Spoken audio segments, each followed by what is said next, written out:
Vande Utkal Janani. Thank you. Ramgopal ji की request है कि उनको फ्लाइट पकड़नी है, तो आप 5 मिनट आपका टाइम है, आप बोलिए।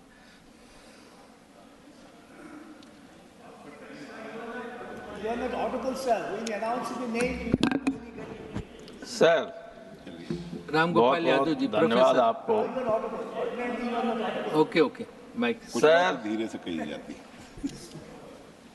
बहुत धन्यवाद आपको। समय 5 मिनट है और मंत्रालय बहुत बड़ा है। मंत्रालय के कार्यक्रम पर चर्चा है। नहीं अलग से नहीं, अलग चाहिए नहीं, मैं शॉर्ट में ही कहूँगा। मैं सर गिरिराज जी अपना टाइम दे रहे हैं आपको। मुझे 2004 से 2008 तक एग्रीकल्चर कमेटी का चेयरमैन होने का भी सौभाग्य प्राप्त हुआ था। कुछ दिनों के लिए माननीय मौजूदा मंत्री जी उस वक्त उस कमेटी के चेयरमैन भी थे और स्वामीनाथन साहब तो थे ही, बाद में आ गए थे। किसान का दुर्भाग्य ये है कि उसे कुदरत पर निर्भर रहना पड़ता है। कभी कभी फसल पकने को होती है, गेहूं खड़ा होता पकने को, ओले पड़ जाते, ख़त्म हो जाती। कभी बाढ़ आ जाती है तो धान और ये सब चले जाते हैं। वो किसी के हाथ में नहीं है, लेकिन जो प्रयास होने चाहिए, गवर्नमेंट को करने चाहिए, इन आपदाओं से बचने के लिए, उसके लिए क्या किया जा सकता है, इस पर अवश्य विचार होना चाहिए। पिछली बार, अब की बार इतनी ज़्यादा गर्मी पड़ी कि गेहूं जब पकने दाना पड़ रहा था, उस वक्त अत्यधिक गर्मी पड़ने की वजह से उसकी उपज 20 से 25% कम हो गई। आलू जब उसमें ग्रोथ होने को थी उसके फल में, तो अधिक गर्मी की वजह से वो ज़्यादा बढ़ ही नहीं पाया। अगर थोड़ा सा और बढ़ जाता तो 1.25 गुना ज़्यादा पैदावार होती। मैं उसका भुक्तभोगी हूँ, मैं अपनी खेती खुद देखता हूँ, इसलिए जानता हूँ। पिछली साल हमारी जितनी ज़मीन में 4000 बैग आलू हुआ था, अब की 3200 हुआ, केवल अधिक गर्मी की वजह से। अब इसको न तो सरकार रोक सकती है, न और कोई रोक सकता है, कुदरत की है। लेकिन ऐसी स्थिति में जो भाव मिलना चाहिए वो भाव नहीं मिल पाता है। आलू का तो कम हुआ पैदावार, तो भाव बढ़ गया, अब की तो घाटा नहीं हुआ। लेकिन इस वक्त मक्का हुई है बड़े पैमाने पर हमारे इलाके में। हमारी मक्का रखी हुई है, कोई खरीदने वाला नहीं। एमएसपी की बात छोड़िए, आपने तो 2200 रुपये के आसपास एमएसपी कर दिया है, लेकिन उसको लेने वाला नहीं। हम किसको दें?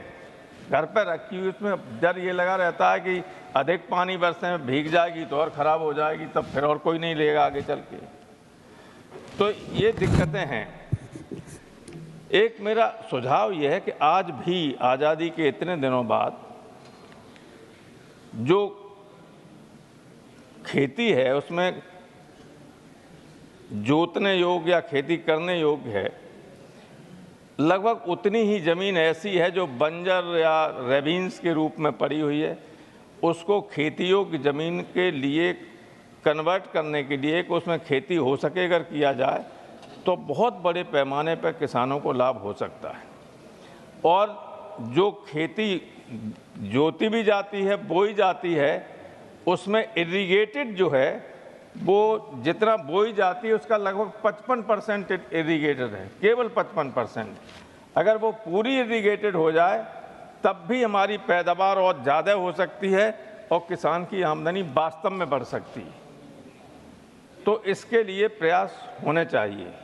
और दूसरे जो देवगौड़ा साहब ने कहा था, एक्चुअली खेती और एनिमल हस्बेंड्री, फिशरीज, ये सब एक दूसरे से अभिन्न रूप से जुड़े हुए हैं। एग्रीकल्चर की जो प्रमुख हमारी फसलें हैं, गेहूं और धान, इससे जितना रेवेन्यू रिसीट होता है उससे ज़्यादा दूध, मांस और मछली से पैदा होता है। लेकिन उसकी तरफ उतना ध्यान जाता नहीं। और उससे भी ज़्यादा खराब स्थिति ये है कि जो फूड प्रोसेसिंग है, अब तो मंत्रालय ही अलग हो गया, लेकिन जितना महत्व उसको दिया जाना चाहिए उसको नहीं दिया जा रहा है। फूड प्रोसेसिंग सबसे ज़्यादा दुनिया में अभी भी ब्राज़ील में होता है, 80% के आसपास। कुछ साल पहले जब मैं इस कमेटी का चेयरमैन था, जब मैंने पता किया, तब केवल हिंदुस्तान में 1% होता था। तो हमारे जो फल हैं या सब्जियां हैं, जो पेरिसेबल वेजिटेबल्स हैं, वो लगभग 60,000 करोड़ रुपए के हर साल नष्ट हो जाते हैं, क्योंकि फूड प्रोसेसिंग का कोई भी प्रॉपर इंतजाम नहीं है। आलू के लिए केवल कोल्ड स्टोरेज हैं और किसी के लिए है नहीं। मैं जब संभल से लोकसभा का सदस्य था तो उस इलाके में टमाटर बहुत होता था। एक दिन मैं जा रहा था एक क्षेत्र में, तो सड़क के किनारे ट्रैक्टरों से लोग टमाटर को फेंक रहे थे, निकाल रहे थे। मैंने कहा ऐसा क्यों कर रहे हो साहब, कोई खरीदने वाला नहीं है और 2 दिन बाद सड़ जाएंगे। तो फूड प्रोसेसिंग का अगर इंतजाम सही हो जाए तब भी किसानों का बहुत भला हो सकता है। खाद के जरिए या इनके जरिए एक एग्रीकल्चर की लिमिट है कि इससे ज़्यादा पर हेक्टेयर आप पैदा कर ही नहीं सकते हैं। आप ज़्यादा खाद डाल देंगे तो ज़मीन और बंजर हो जाएगी। लेकिन एनिमल हस्बेंड्री में कोई लिमिट नहीं, कोई लिमिट नहीं है। एक आदमी के पास 10 गायें हो सकती है, भैंसें हो सकती हैं, 100 भी हो सकती हैं। सिंगसास पे तो कुछ लिमिट है ही नहीं।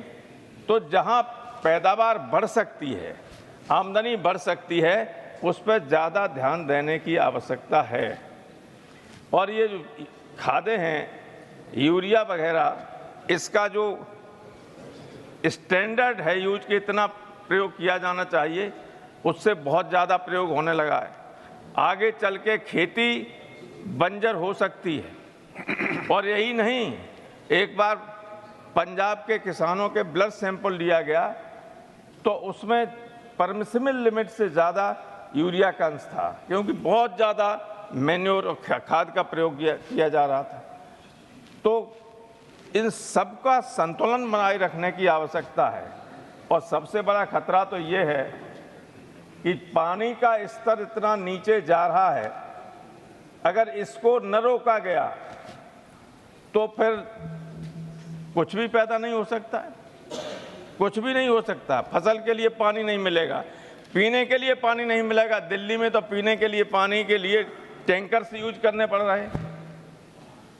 जितने तालाब थे सब पर कब्जा हो गया, जो पोखरें थी उन पर मकान बन गए, कॉलोनीज बना ली गई। वाटर जो जमीन है वो रिचार्ज नहीं हो पा रही है। और लोगों ने जहाँ पानी भरता था, अभी नाला वगैरह थे, तालाब थे बड़े बड़े, उनसे नाला निकाल के नदियों में डाल दिया। पानी जो बरसता है वो सीधा नदियों से होता हुआ समुद्र में चला जाता है, रुकता ही नहीं कहीं। इसका इंतजाम करिए माननीय कृषि मंत्री जी। कृषि मंत्री नहीं है तो लेबर मिनिस्टर बैठे हुए हैं।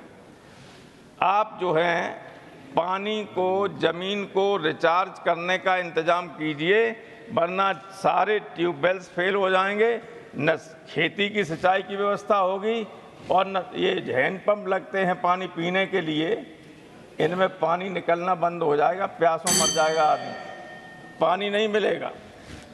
तो मेरा आपसे अनुरोध है कि एमएसपी का जो मैं सहमत हूं जो इन्होंने कहा है, बहुत तथ्य, देखिए आलोचना की दृष्टि से नहीं, लेकिन जो चर्चा प्रारंभ की थी वो इतनी तथ्यात्मक बातें थीं, उसका जवाब आप लोगों के पास कुछ है नहीं। आलोचना कुछ भी कीजिए, लेकिन वो तथ्य के साथ कह रहे हैं उसका खंडन तो कीजिए। खंडन करने के बाद इधर उधर से आलोचना करने से कोई फायदा नहीं होता है। तो मैं तो ज़्यादा कुछ नहीं बोल रहा हूँ, सिर्फ यही कहता हूँ कि किसान को बचाने के लिए ज़मीन को पानी के रिचार्ज करने की व्यवस्था को रोकिए। जो तालाब बहरा कब्जा हो रहा, मैंने जल शक्ति मंत्रालय को चिट्ठी लिखी, उस वक्त थे शेखावत जी, कि हमारे यहाँ कुछ बहुत बड़े बड़े तालाब थे, जाने कहाँ कहाँ से सर्दियों में चिड़ियाँ आती थी वहाँ, बैठती थीं, सब पे लोगों ने कब्जा कर लिया। मैंने लिखा कि इसको रोकिए। डीएम मैनपुरी को कहा, अब डिजिटल मालूम क्या हो गया है, कोई भी लेखपाल हमारी जमीन राजीव शुक्ला के नाम कर दे, राजीव शुक्ला के नाम मांडविया साहब के कर दे। कंप्यूटर से ऐसा सिस्टम हो गया है कि कुछ भी कर सकता है। तालाबों को कर दिया उन्होंने कि साहब इनकी पैतृक संपत्ति इतनी कीमती जमीन हो गई कि वो सब तालाबों पर कब्जा हो गए, कोई रोकने वाला नहीं। सिंह साहब, मैंने डीएम मैनपुरी से बार बार कहा, फिर मैं शेखावत जी को लिखा, शेखावत जी ने स्टेट गवर्नमेंट को लिखा, स्टेट गवर्नमेंट की तरफ से आया, बल्कि इन्हीं के पास से मेरे पास जवाब गया कि उत्तर प्रदेश का सिंचाई विभाग का ये काम है। तो मैं किससे प्रार्थना करूं? जब तालाब नहीं रहेंगे, पानी नहीं मिलेगा। राजस्थान वालों ने बहुत अच्छा काम किया है, पुराने तालाबों को सबको ठीक कर लिया, इसलिए हमारे यहाँ पानी तो खत्म होता जा रहा है, राजस्थान में उपलब्ध हो रहा है। बारिश का पानी रुक जाता है, हमारे यहाँ बारिश का पानी रोकने का कोई इंतजाम नहीं। इसलिए मैं माननीय मंत्री जी से अनुरोध करूंगा कि एक तो तालाबों को पुनर्जीवित करें, पानी को रोकने की कोशिश करें, अच्छे बीज सस्ते दामों पर मैंने मक्का का बीज लिया 580 रुपया किलो, बोले कर्नाटक से आता है कोई बीज है, उसका नाम है, इतना महंगा बीज आता है। आलू रखने जाओ तो बीज इतना महंगा आता है कि अगर सस्ता हो जाए आलू तो आलू के बीज की कीमत के बराबर आलू नहीं होता। अब की बार तो कम हुआ तो आलू महंगा हो गया। तो धन्यवाद। इसलिए मेरा आपसे अनुरोध है कि किसानों अच्छा, को अपना टाइम देंगे आप? किसान केवल जो निर्भर टाइम देंगे रहता है अपना? आकाश पर, उसका कोई ऑल्टरनेटिव भी सोचिए। ऑल्टरनेटिव कोई, क्योंकि बहुत दिक्कत होती है, कोई ऐसी फसलें नहीं निकालिए, कोई ऐसे बीज निकालिए। मैंने तो उस वक्त भी ICAR से कहा था, डायरेक्टर जनरल थे आपके ज़माने में ही आप थे तब, राय साहब मंगला जी, कि जब जहाँ पानी कम है तो ऐसे गेहूं की निकालिए जिसमें कम पानी पे भी गेहूं की पैदावार सही हो सके। धन्यवाद। खोज की हैं, बहुत सारी की हैं, लेट वैरायटी भी निकाली हैं। और अब अभी आप थे नहीं, मैंने कहा कि हमारी मक्का रखी हुई है, कोई खरीद ही नहीं रहा है। चलिए, बहुत धन्यवाद आपको, आपने बहुत टाइम दिया, आपके लिए बहुत बहुत धन्यवाद। धन्यवाद वाइस चेयरमैन।